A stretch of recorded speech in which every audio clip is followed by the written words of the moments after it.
Hello everyone and this is my team and मैं आप लोग को एक बात बताना चाहता हूँ। हमारी पूरी टीम आ रही है जो कि कहाँ पे है? गोरखपुर नौका विहार, तारामंडल गोरखपुर नौका विहार 4 तारीख सुबह मॉर्निंग में 11 बजे।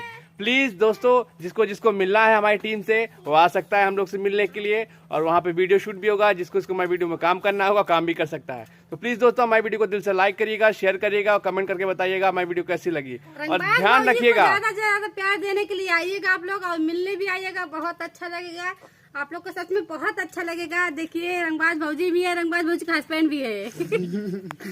जी हाँ बिल्कुल दोस्तों, हमारी पूरी टीम के साथ बहुत मस्ती होती है और इस मस्ती में आप लोग भी शामिल हो सकते हैं। ठीक है, तो आना मत भूलिएगा 4 तारीख को संडे को सुबह 11 बजे हम लोग आ रहे हैं। जी हाँ बिल्कुल। तो नौका बिहार में खूब सारा एंजॉय मस्ती भी होगा, आप लोग आइएगा, वीडियो भी शूट होगा, शूटिंग भी होगा।